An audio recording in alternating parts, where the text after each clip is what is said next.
Hello बच्चे लोग, कैसे हो आप सब। तो बहुत बहुत स्वागत है आपका आज की इस वाली वीडियो में, जिसमें हम लोग f x equals to x square के बारे में जानने वाले हैं कि ये किस प्रकार का फंक्शन है, इसका ग्राफ कैसा होता है, इसका रेंज क्या होगा और इसका डोमेन क्या होगा। ठीक है, तो फटाफट से, जैसे कि आप लोग को पता है एफ एक्स मतलब वाई होता है, वाई बराबर एक्स स्क्वायर दिया हुआ है।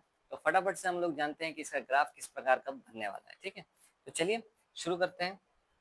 जैसे f of x equals to x square, यानी कि सिंपल में बोला जाए तो y equals to x square दिया हुआ है। ठीक है, तो चलिए फटाफट से। अच्छा, इसका काम किस प्रकार का, देखिए एक चीज, अगर आप x की जगह पर 1 भर देते हो, x की जगह पर, ठीक है,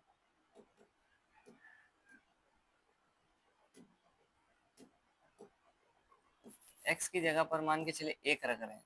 ठीक है, तो क्या होगा, y का मान क्या मिलेगा, 1 का स्क्वायर बोले तो कितना 1। यानी कि देखिए, हम लोग ग्राफ खींचने से पहले यहाँ पर तैयारी कर लेते हैं। तो पॉइंट जो अपने को मिलेगा ना, वो पॉइंट होगा, x का मान 1 रखेंगे तो y का मान 1 आएगा। ठीक है, चलिए बहुत अच्छा है, इसको इस तरफ लिख लेते हैं। हम्म, जब x 1 रख रहे हैं तो y का मान क्या आ रहा है, 1 आ रहा है। कौन सा फंक्शन के लिए, ये है function f of x equals to x square. ठीक है, ये फंक्शन। ठीक, अगर हम लोग दूसरा पॉइंट भरते हैं, जैसे x का मान 2 ले लीजिए, चलिए x का मान 2 ले लेते हैं, तो y का मान क्या आ जाएगा, तो y का मान आ जाएगा यहाँ पर 2 का स्क्वायर, यानी कि कितना 4। ठीक है, यानी कि पॉइंट क्या आ जा रहा है, पॉइंट का अगर बात करें तो x का मान 2 भरने पर y का मान 4 आ रहा है। ठीक है, कुछ माइनस में लेके देखते हैं कुछ पॉइंट। ठीक है, -1 लेकर देखते हैं। चलिए, जैसे अगर हम लोग x का मान -1 भरते हैं, जीरो भी भर देते हैं, चलिए पहले जीरो भर लेते हैं, उसके बाद -1 भरेंगे, पहले जीरो भर लेते हैं। जीरो अगर भर देते हैं तो y का मान क्या आ जाएगा, y का मान आ जाएगा, x की जगह जीरो भरेंगे, जीरो का स्क्वायर यानी कि कितना 0। तो पॉइंट जो आ जाएगा इसके हिसाब से, वो पॉइंट आ जाएगा 0,0, x 0 तो y भी 0। ठीक, इसके बाद अगर हम लोग x का मान -1 भर देते हैं, x इक्वल्स टू -1, देखिए क्या होगा, x का मान जैसे -1 भरेंगे तो y इक्वल्स टू -1 का स्क्वायर, माइनस का स्क्वायर तो प्लस हो जाएगा, 1 का स्क्वायर क्या हो जाएगा, 1 हो जाएगा। तो इसका मतलब है कि पॉइंट जो अपने पास आ रहा है, वो पॉइंट आ जाएगा -1,1। ठीक है, -1,1 आ रहा है। एक और भर के देख लेते हैं, चलिए x इक्वल्स टू -2 बैठा देते हैं। x का मान जैसे -2 बैठाएंगे तो y इक्वल्स टू -2 का स्क्वायर, यानी कि माइनस का स्क्वायर प्लस हो जाएगा और 2 का स्क्वायर कितना 4 हो जाएगा। ठीक है, तो इसका मतलब है जो पॉइंट आ रहा है, वो पॉइंट -2x का भरे थे तो y का क्या आ रहा है, 4 आ रहा है। ठीक है, कुछ इस प्रकार से बन रहा है। तो चलिए फटाफट से इस चीज को ग्राफ में लिख कर बताते हैं कि होगा कैसे। ठीक है, इस चीज को इधर साइड कर लेते हैं और इधर बना लेते हैं ग्राफ अपना। ये आ गया y एक्सिस, ये आ गया x एक्सिस,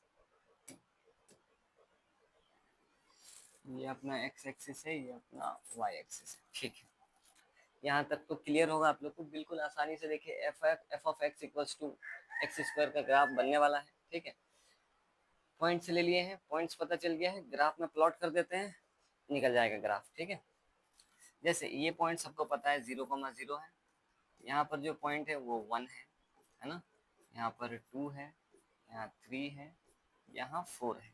ठीक है, यहाँ पर -1 है, यहाँ -2 है, -3 है, -4 है, -1 है, -2 है, -3 है, +1 है, +2 है, +3 है, +4 है। ठीक है, इस प्रकार से मान के चलिए है, बैठाते हैं, पॉइंट्स बैठाते हैं, कहाँ से कहाँ पर है। जैसे पहला पॉइंट तो 0,0 अपना ये पॉइंट है 0,0। ठीक है, इसके बाद यहाँ पर मिला था 1,1, x का 1 तब y का भी 1, ये वाला पॉइंट है। ठीक, इसके बाद 2,4, x की तरफ 2 तो y की तरफ 4 है ना, y की तरफ 4, लगभग इधर आएगा, थोड़ा सा नीचे आएगा ना, लगभग आपका यहाँ पर आएगा वैल्यू 2,4 पॉइंट। ठीक है, इसके बाद अब हम लोग जो निकाले थे, जैसे x का मान -1 की तरफ अगर बढ़ेंगे तो फिर y का मान +1 आ रहा है, मतलब यहाँ पर है वो पॉइंट। ठीक है, चलिए इसके बाद जब x का मान -2 तक बढ़े तो y का मान कहाँ तक आ रहा है, जब -2 तक बढ़े तो y का मान +4 तक आ रहा है। y का मान +4 मतलब यहाँ कहीं पर होगा पॉइंट। ठीक है, एकदम इसके बराबर में होगा। तो कुछ इस प्रकार का ग्राफ बनने वाला है। इन सबको मिला देते हैं तो अपना ग्राफ जो है वो तैयार हो जाएगा। जैसे इन सबको अगर मिला देंगे, ये ऐसे करते हुए इस प्रकार का कुछ ग्राफ आ रहा है। ठीक है, थोड़ा सा टेढ़ा हो गया है। ठीक है, बाकी ग्राफ आपका ऐसे आएगा, इधर से होते हुए पूरा ऐसे, मतलब एकदम यू टाइप का बनने जाएगा, इस तरह से फैलते हुए जाएगा ऊपर की तरफ। ठीक है, तो ऐसा, क्योंकि जब हम लोग इधर -3 लेंगे तो इधर वैल्यू y का 9 मिलेगा, है ना। इधर जब हम 3 लेंगे तो उधर पूरा प्लस का 9 मिलेगा, है ना। y का मान 9 मिलेगा, x का 3 रखने पर भी और x का -3 रखने पर भी 9 ही मिलेगा। ठीक है, इस दिशा में। तो कुछ इस प्रकार का ग्राफ बन रहा है, जो कि f of x equals to x square का ग्राफ है। ये जो है वो कौन सा ग्राफ है, ये है y equals to x square का ग्राफ है ये। ठीक है, बहुत इंपॉर्टेंट ग्राफ है ये। ये जो शेप है ये पैराबोला का शेप होता है। ठीक है, आप लोग पढ़ेंगे आगे चलकर पैराबोला क्या होता है। तो इस प्रकार का शेप पैराबोला का होता है, y equals to x square. चलिए अब रेंज और डोमेन लिख देते हैं। जैसे डोमेन का अगर बात किया जाए तो डोमेन क्या आएगा, x का मान कहाँ कहाँ दिख रहा है, x का पॉजिटिव डायरेक्शन में इधर मान दिखेगा। जैसे मान के चलिए अब x का मान 10 भर दिए। ठीक है, तो y का मान 10 का स्क्वायर यानी कितना आ जाएगा, 100 आ जाएगा। ठीक है, y का मान, तो x का मान हम कुछ भी रख सकते हैं, उस हिसाब से y का मान आते रहेगा। 10, 15, 20, 25 कुछ भी रख सकते हैं। इधर पूरा ग्राफ जाएगा, इधर भी पूरा ग्राफ जाएगा। तो रेंज तो पूरा का पूरा आर हो जाएगा, सॉरी डोमेन, डोमेन तो पूरा का पूरा आर हो जाएगा। आर मतलब x belongs to R, -infinite से इनफाइनाइट तक मान होगा x का।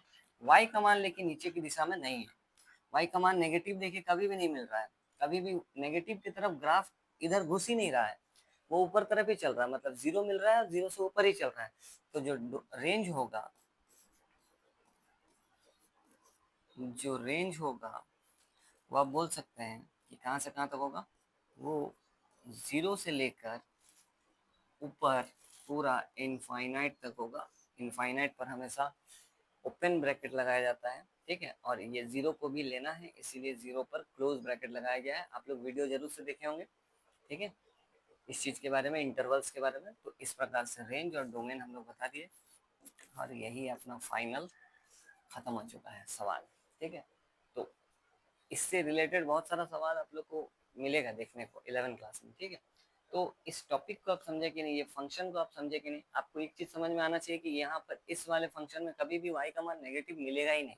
ठीक है, हमेशा पॉजिटिव मान मिलेगा, क्योंकि जो भी बैठाएंगे उसके स्क्वायर करके मान मिलने वाला है।